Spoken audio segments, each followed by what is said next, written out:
Had a great day of football yesterday in college. We had a few upsets, a few dominating games, and some pretty bad calls from some of the referees, especially that Notre Dame game. If you go back and watch the last minute, man, I thought that was a bad spot. Then they gave them a free timeout. But either way, they still got beat. So we'll start with the 25 through 12. Starting at 25, I'm going to throw Northern Illinois in there. They had the big upset of Notre Dame yesterday. They beat them 16-14. It was a fun game. I only started watching in the second half. And, man, they were hanging with them the whole time. I know Notre Dame was up for a while. And then they battled back, drove down, just kept running the ball. And I was weary of Notre Dame last week. If you listened to my video last week, I was very weary of Notre Dame.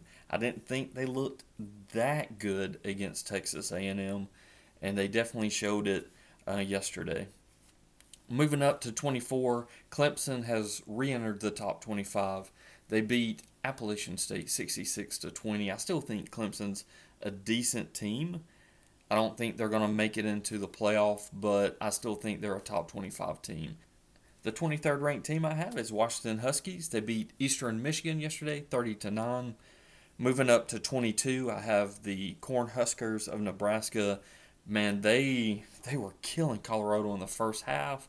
And the second half, it seems like I honestly felt like Coach Rule kind of led up in the second half because they had such a dominating first half.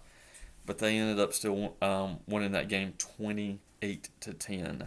At 21, I have Notre Dame falling all the way from number 5 for me. I just wasn't convinced with that win over Texas A&M. So I have them falling all the way to that 21st ranked position. I have LSU moving up to 20. They were at 22 last week in my rankings. They beat Nichols 44-21. Nichols was hanging around for like a quarter and a half, and then LSU kind of started taking over the game. Moving up into the rankings and all the way up to 19, I put Illinois. They upset number 19 Kansas, so I thought I'd kind of put them in that spot since they upset that same team. Coach Belima, he did really well at Wisconsin. Then he moved on to Arkansas. Now he's been at Illinois for a little bit. He's starting to get some better recruits. He did really well in the portal to kind of shore up his offensive line. So getting the help from both recruits and the portal is starting to able to improve their team and get the upset. Falling to 18 are the defending champions, Michigan Wolverines. Oh man, they look pretty bad against Texas. I mean, their defense showed signs, but they just couldn't stop them at all. Their offense, quarterback, he just needs to play some more. And I don't think they're going to be a playoff team, but they should stay in this range of like probably 15 to 25. And going up to rank number 17, I have Louisville jumping probably about 5 or 6 spots. They played very well against Jack State. It's like a FCS team. They won 49-14, but I have them moving up just because of how much other teams were losing or not playing as well. Moving up 2 spots is Kansas State. They beat Tulane 34-27. And here's another ref call. Man, there was a questionable pass interference call. It really helped them continue that drive that ended up being the game-winning drive. But those were two. Between that Notre Dame call and that one, the refs were struggling just a little bit yesterday. But Kansas State still did enough to win and keep their ranking move up just a tad. At 15, Arizona stays in place. They beat Northern Arizona 22-10. Northern Arizona, I think, was winning for just a little bit, but Arizona in the second half pretty much dominated. Their defense played really well, and Northern Arizona didn't score again. Moving up 2 spots to 14, I have Oklahoma State. They had a good win against Arkansas yesterday. Arkansas was actually leading that game in the beginning. I was thinking that they were going to pull the upset off, But Oklahoma kept battling back, got into the second overtime, and was able to win that game. But there was the refs were trying to interfere a little bit on that one too. And I'm not trying to make this whole video about what the refs are doing, but they were struggling yesterday. I can see Arkansas becoming a top 25 team, though. They played really well. They're in a tough conference, so when they play and possibly beat some of the better SEC schools, I think they can move in the top 25.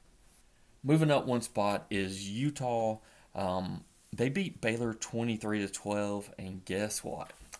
Cam Rising is hurt again. He hurt his wrist. Big surprise there. The poor kid has not been able to stay healthy in the past 3 years. I hope he's not out for too long because he is that team. And I think Utah will begin to fall down the ranks and maybe lose some games if he's not playing. But for right now, I still have them at 13. Moving up one spot is the Oklahoma Sooners. They beat Houston 16-12. It was a dogfight for the Cougars yesterday, but they were able to hold on and win that game. And I still think they could possibly be a playoff team. They still have a gauntlet through the SEC that they've got to run through, but so do some of these higher ranked SEC teams too. So, I mean, some of those could lose, and Oklahoma could beat some of those and get into the playoff. But right now, I have them right outside of it.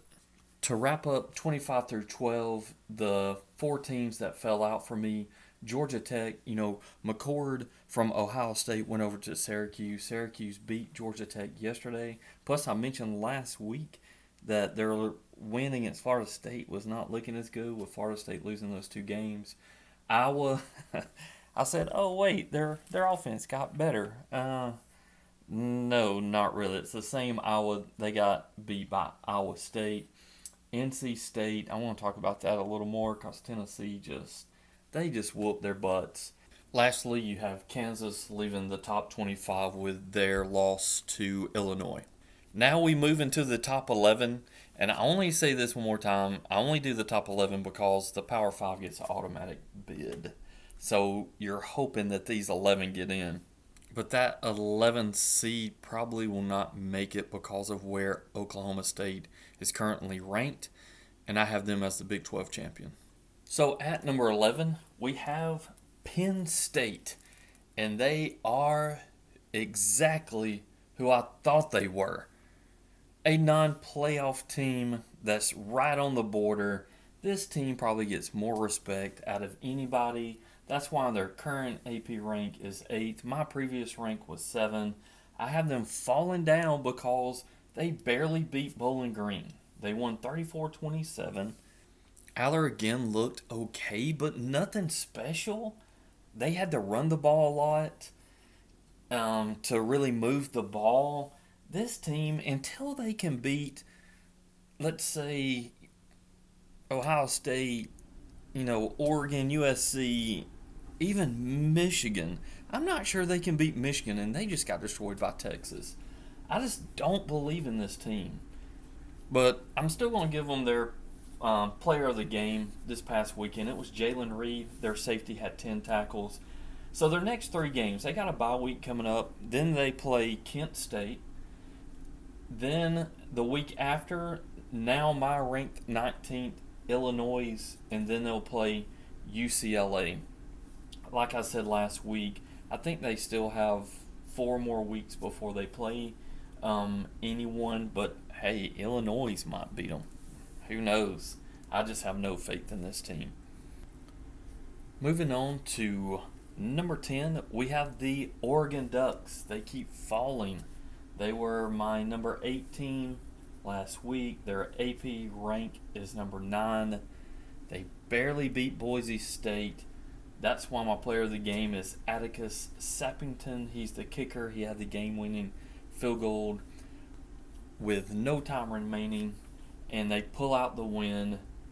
I wanted to believe in this team, but their defense is just not matching up to elite teams. They're barely getting any pressure on the quarterback. And look, the quarterback they played against, Madsen, he went 17 for 40 for 148 yards. and they still only won 37-34. They had two turnovers. They just got to. Their offense is doing really well, which they've always have. But we've always picked on Pac 12 teams by not having a defense. I was thinking that when Dan Lanning went to Oregon, that their defense would get a little better, but I don't know if it stacks up. I saw a huge difference in USC's defense compared to Oregon. USC seems like it's moving in the right direction. Oregon still has that old Pac 12 defense, and we're just going to outscore you. Not sure that's going to work in the Big Ten. We'll find out their next three games. They play Oregon State this week, which I don't think is going to be too difficult because Oregon State lost a good bit of their players. They'll get a bye week, and then on September the 28th, they go to UCLA. And then there's a Friday night game on 10-4. They'll play Michigan State. But in those upcoming games, they're going to have to show that their defense can play better and start holding better. I mean, Boise State's probably a top 30 team, but they ran all over them. Their main running back was having a field day. He had 192 yards. So they got to shore up that defense. Moving down to the ninth ranked team, I have the Tennessee Volunteers. They were one of my biggest movers this week. They moved from 16 to 9. They're currently 7th in the AP. Their player of the game was Dylan Sampson, the running back. He ran for 132 yards with 2 touchdowns. And they absolutely mauled the Wolfpack. They were really never in the game. Tennessee started early.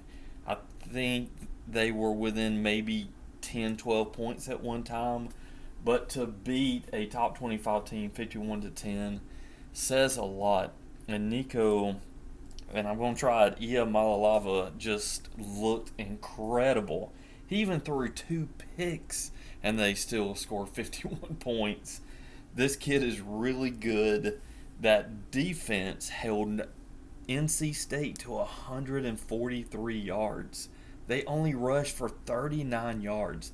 That defensive line is stacked. There's 4 teams ahead of them. You have Georgia, Texas, Ole Miss, and Alabama. So out of those 4 teams, they still have to play Alabama and Georgia, and they still have my ranked 12th Oklahoma. So they would not see Texas or Ole Miss unless both of them made it to the SEC championship game. Now they might meet each other in the playoff, but I definitely think that they can stay in the top 10 and make it to the playoff this year. Moving to the 8th rank, you have Missouri. They were previously ranked 11. They moved up 3 spots for me. They're currently 6 on the AP. They defeated Buffalo 38-0, and that score probably should be a lot more. Their defense only gave up 55 yards passing and only 169 yards in total. And then Missouri had 518 yards of offense. They ran the ball a ton. Theo Weiss Jr., the wide receiver, is my player of the game for him. He had 149 yards receiving on 13 catches. And Mizzo is, they've beat the teams they needed to beat. They haven't played any competition yet. In the next 3 games, they will see some better competition for sure. They got Boston College, who just beat Florida State, and then Vandy, who has won their first 2 games. And then they get a bye week, and then on October the 5th, they'll go out and play Texas A&M. So they'll get tested a little more in the next 3 games, and I'll be able to rate them a little better. But right now, they've taken care of the teams they should, and that defense is playing really well. Ranked number 7, we have the USC Trojans. They move up 3 spots on my rankings. They're 11th currently in the AP. They defeated Utah State 48-0.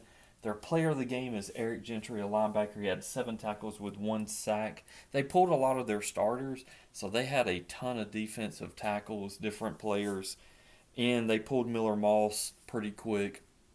But this team is balanced on offense. They're running the ball really well. That opens it up for Miller to throw it down the field, find those open wide receivers. And y'all know how much I like Miller Moss. I still think he's going to end up going to New York for that Heisman race. I really like this team because, like I was talking about earlier before with Oregon, USC and Lincoln Riley has finally made that step in defense. Last year they had Caleb Williams, and their defense couldn't hold anybody. And with all those high powered Pac 12 teams, they just couldn't slow anybody down enough. You would have thought they could score enough, but they just couldn't. This year, the defense is looking more like a Big Ten slash SEC defense. Now, it's still early, and I would like to see it last throughout the season, but they are definitely showing that they have the capacity to slow people down, and they definitely can score some points. Like I said, I really like this team, and I hope they make it to the playoff. In their next three games, in 2 weeks, they will go to the big house and play my ranked 22 Michigan. And then the following weeks, they'll have Wisconsin and Minnesota. Man, that still looks so weird to see them in the Big Ten. And moving on to rank 6, we have the U. Miami Hurricanes, previously ranked ninth. They move up 3 spots from me. They're ranked 10th on the AP.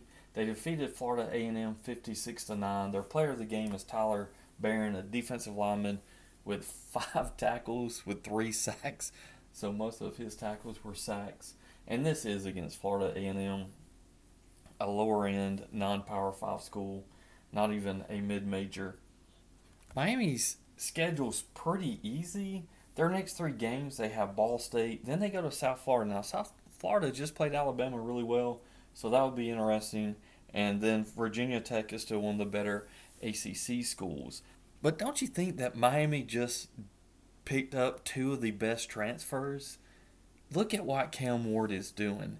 He is everything on this team. And then they went out and got Damian Martinez, a top 3 running back in the nation to me.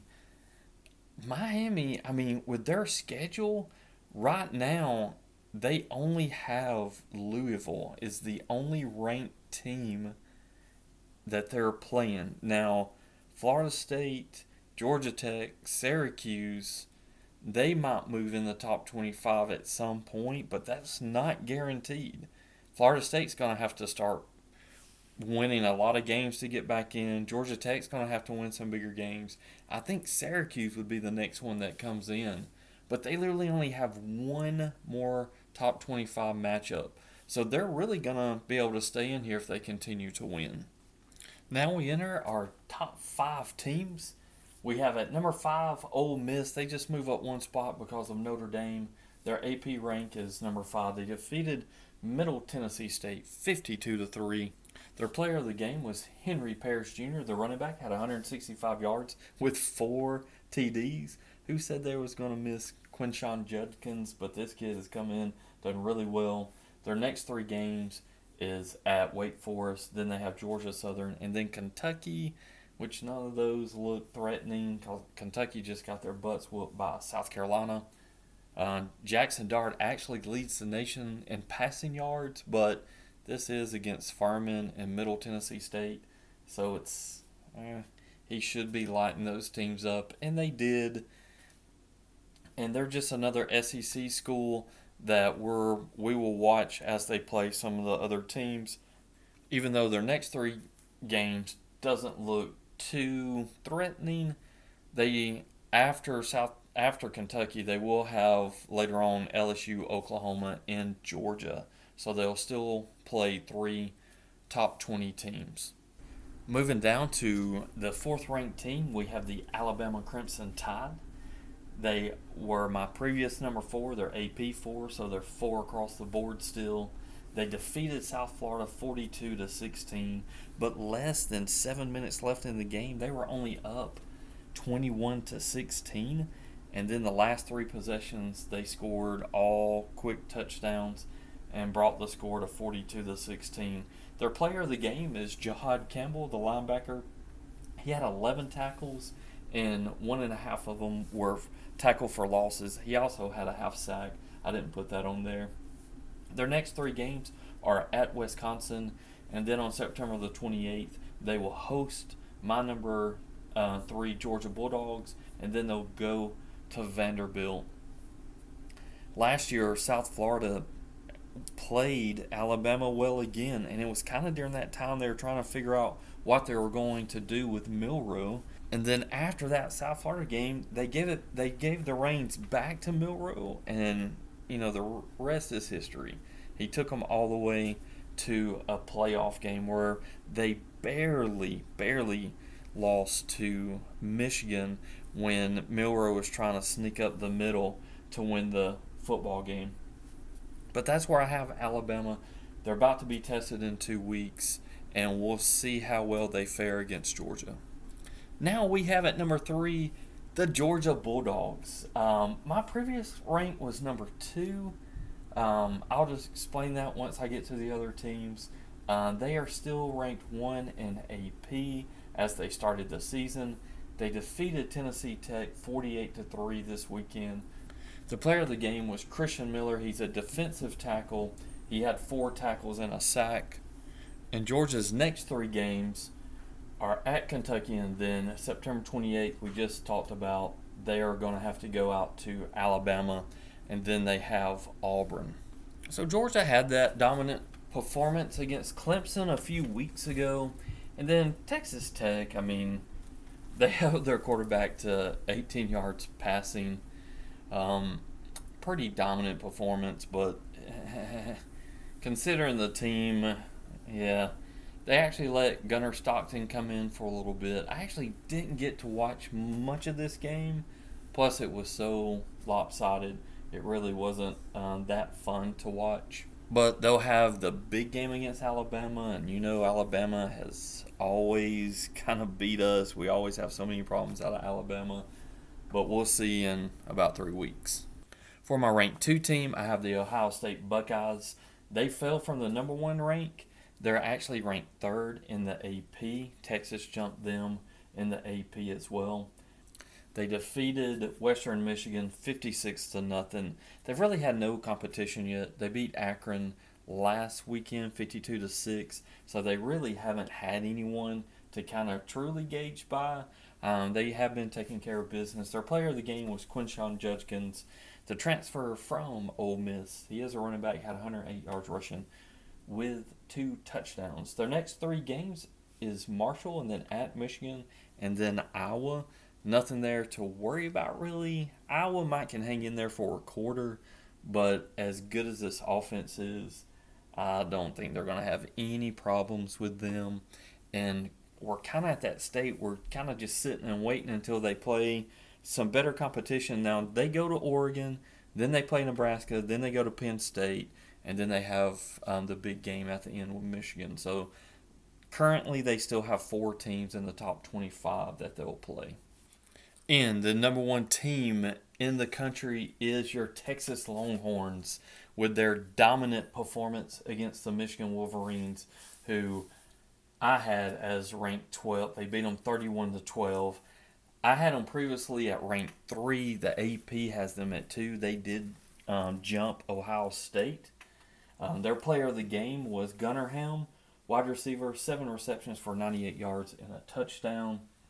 They don't have much coming up in their next 3 games. They have Texas, San Antonio, UTSA, and then they have Louisiana, Monroe, and then they have Mississippi State. But they just passed a huge test. They went to the big house, and, man, they just dominated Michigan. We know that Michigan lost a lot, but I thought they would hang in there a little more than what they did. It was a pretty bad performance by Michigan. They only had 82 yards rushing, and usually, they can run the ball really well. It was 7-3 at the beginning of the second quarter, and then Texas went up 24-3, and it was kind of over after that. Michigan could not move the ball. They were very inefficient on 3rd down. Warren threw a couple of picks. They had another fumble.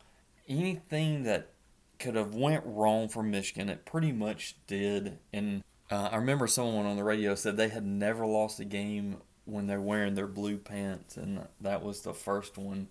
I seriously thought they would hang in there a little more, but so with that performance, I put Texas as number one. I think they deserve the jump over Ohio State and Georgia. And even though their next three games are not tough, after Mississippi State, they have to play Oklahoma and Georgia. But both of those are home games. And then after that, there's no more ranked teams currently. But I think they'll stay. I honestly think they'll stay number one until at least the Oklahoma game, unless Georgia really beats up on Alabama. And I don't see that happening. Alabama and Georgia always play close games. So for right now, I see Texas staying number one for a little bit. Okay, let's review the bracket. So starting in the top left, number one we have Texas. The 8 seed would be USC playing the 9 seed Missouri. The 12 seed, I put NIU after their big upset with Notre Dame. They have passed Liberty. At the 5 seed, Georgia would play Northern Illinois. And then Oklahoma State would have the bye for the Big 12 championship. They would be the 4 seed. Moving on the right-hand side of the bracket, you would have the 3 seed Miami Hurricanes, who would be your ACC champion. Then the 11th seed would be Oregon, playing the 6th seed Alabama. Moving down, the 10th seed would be Tennessee, playing the 7th seed Ole Miss.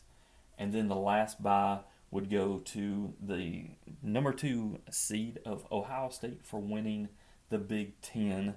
That means my 11th team, who is Penn State, would be left out of the playoff due to Oklahoma State not being in the top 12, and of course the Power of 5 for NIU. Before we end the top 25, I'd like to start doing something fun, the Heisman Watch. So here we go. I have number 3, Cam Ward with Miami Hurricanes. He has 689 yards passing, 6 TDs, only 1 pick with a 75% completion. And he has given Miami tons of hope. Now for my number 2, it would be Quinn Ewers. After his big game, he's showing what he provides Texas. And not only that, to have a Manning in your quarterback room and to have that pressure where you can't really have a bad game or the fans are going to be all over the Texas staff. So he's got a lot of pressure. He's handling it really well, and he's a good quarterback. So I have him at number 2. And for my current pick to win the Heisman, let's give some love to this kid, Travis Hunter, the Colorado wide receiver and cornerback. He was recruited as a shutdown quarterback. He's went to Colorado. Deion has given him the opportunity to play wide receiver, and he is showing out. That catch 2 weeks ago was phenomenal. I know Colorado got dominated by Nebraska, but I've always said it should still be the best kid that's playing in college. Just like years ago, I wish they'd look at more defensive guys. It stinks that he's having to get wide receiver numbers, but they should highly consider him no matter how bad Colorado does, because they're not going to win a ton of games. I still think he shouldn't have a chance to win the Heisman. As always, thank you for listening to Spider Red. Hang out with some friends, watch some great football. Later.